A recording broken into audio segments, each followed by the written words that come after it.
like most people, started out with some very humble beginnings. I grew up in the well-known mountainous region of Kent. But as an early stage, I got into slalom kayaking and racing slalom kayaks. Now, that for me was a very lucky kind of opportunity, because I ended up in a club with a bunch of really, really motivated people, and it struck me that the importance of good club volunteers and good club opportunities for youngsters is completely sort of unrecognised, I think. But this little team of people, there's a chap called Hugh Pritchard who used to race kayaks when he was 14, went on to be an Olympic biathlete. Johnny Garside, who happened to kick around, his brother raced kayaks. He used to get a lift with us and come climbing on the days off. And he's now the technical and training officer for the British Mountaineering Council.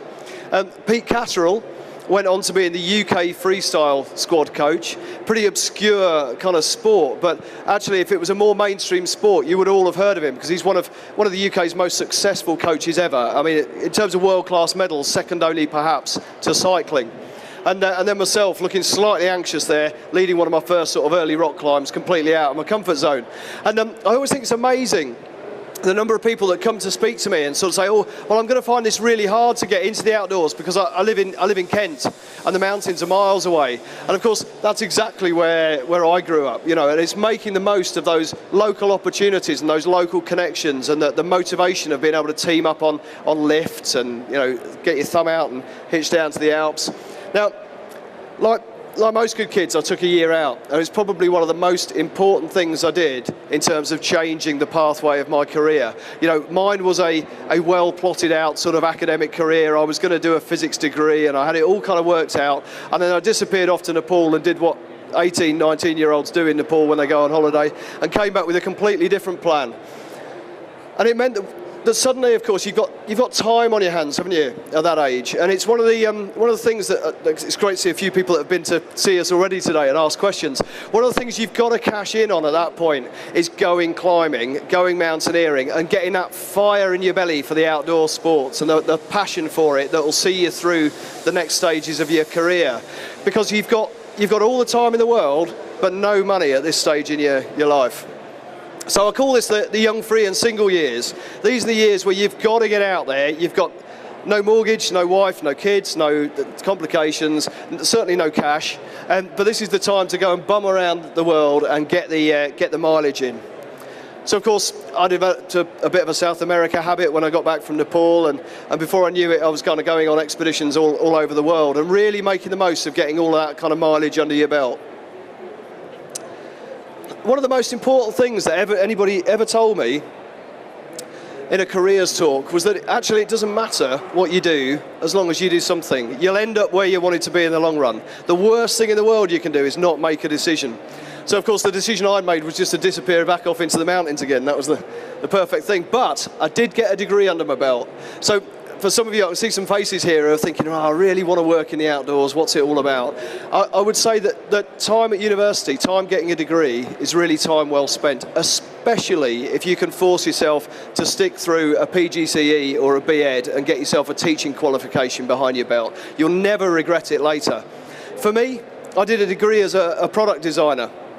And you'll see some spurious link at the end of this talk where I'll manage to try and convince you that there is anything related between sort of product design and the work of a mountain guide. But I'll see what I can do to tie that together later on.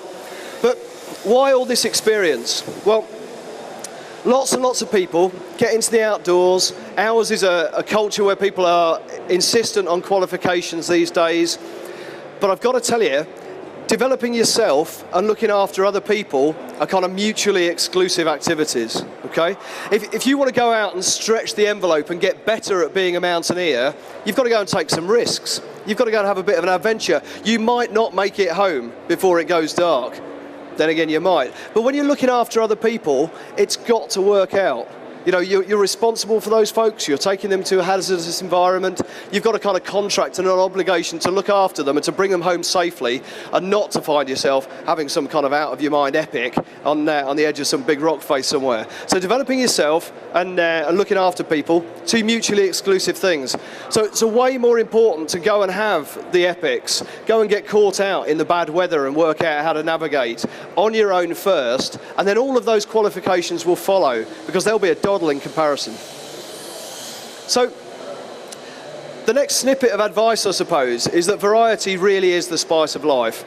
Early on in an outdoor career, it's very, very hard to make any kind of living if you specialise in just one sport. And of course, it's also very hard to sustain, going rock climbing every day of your working life for the next 20 years. You're going to pick up some pretty traumatic sort of injuries and overuse injuries and disastrous kind of wear and tear. So one of the things that I've been so lucky to enjoy is a bit of all sorts. And I would say I'm a serial new sport addict. I love moving on to that next thing and starting from scratch and learning again and being on the start of the learning curve. But I also like the fact that they're so complementary. There's something for every day of the week, and there's something for every season of the year, and there's always the next thing to look forward to. Now, the other blindingly obvious thing when you think about it is that if you want to enjoy a career in the outdoors, it's not actually about you at all. It's about these other people that you're taking out. And I meet an awful lot of folks who kind of, I love climbing, I really want to work in climbing, I'm going to get a job as a climbing instructor and go climbing. And their sole focus is on the activity, if you like, which has a pretty short kind of lifespan. If you really get fired up about developing people, on the other hand, then yours can be a really long and happy career, because that's actually the magic bit that never changes, and it never stays the same, rather. It's always changeable and infinitely variable. You're going out with a completely different team of people. Even if you do the same thing, the same routes kind of many times, the people are always completely different, and that will bring something different. So you need that fire in your belly and that passion for the outdoors and for the activities, but you need that passion for working with other people and getting the best out of people as well. The thing I think is interesting to look at, I've got a friend, right? This guy is Lou Hardy. He happens to be a mountain guide and a professor of psychology. What a weird mix is that? But what Lou has done when I employ him to work on the guides training courses is distill something like 20 years of academic research into one slide. And he basically says, look, have a little think about what motivation is all about, why people are motivated to participate in these activities. And it's as true for me in my career as it is for you in your career, as it will be for our clients who come out with us. What people want is basically a balance of three very simple things. We love to feel like we belong to something. So how many of you feel like, actually one of the things you really get out of your outdoor sport is a sense of belonging? I'll stick a hand up. For me, it's massive. When I went back to the Canoe England coach conference recently, it was like going home to a kind of brethren. Great, I'm a canoeist amongst canoeists. It's lovely. I feel really comfortable in this environment. And of course, we all like learning stuff, don't we? And feeling good at things. It's good for our mojos. It keeps us motivated. Good for our psyche. We like learning stuff. We like feeling good at what we do. That is why an awful lot of people get into this. I was crap at football and never got selected for the school team. Therefore, a career in the outdoors seems like a brilliant idea. Yeah, and it's amazing how common that kind of link is.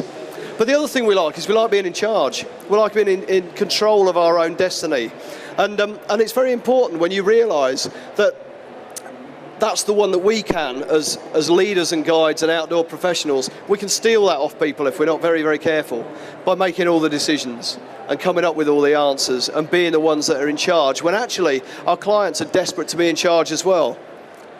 And applying that model to the courses that we do at the Brenin, suddenly you realise that an awful lot of folks come back into outdoor sports years after they've done other things, they've had other careers, they've had other lives. They come back into the outdoors much later in life, and it's one of the beautiful things about our sports is that people can stay in them right from early on. You sow those seeds when you capture those beginners as kids, but years later people will get back into hill walking. You can do it once a month, once a week, once a year. You can do it with loads of mates. You can do it on your own. It's really, really good for you, and people really enjoy doing it into a ripe old age. Sport England would tell us that people give up sport at 16. And that tells us that's simply not the case. But by understanding what people want out of it, it means you can design a range of courses that fit. And that's pretty much my job now. I said I was going to link being a designer with you know, with being an outdoor instructor. Way back in the day, I might have designed chairs. Now what I do is I'll design products, and there's a brochure full of them sat on the side over there. And realizing that actually what you want to do is you want to give people this beautiful discovery, this taster. You want to give them the chance to improve and develop. That some people will want to explore all the different possibilities and all the different avenues, whilst other people will want to specialise. And it means that having sussed that out, you can be very effective at delivering the right kind of work for the clients, but choosing the right kind of career path for yourself. Well, what next? Personally, I've still got an open boat sat behind my shed, and when I'm really too old and fat to be able to walk very far, I'll be getting into open boating. Perfect vehicle for the family, the next challenge, and you've got to have that next challenge. You've got to keep that fire going. You've got to have that new sport and keep that passion alive for the great outdoors.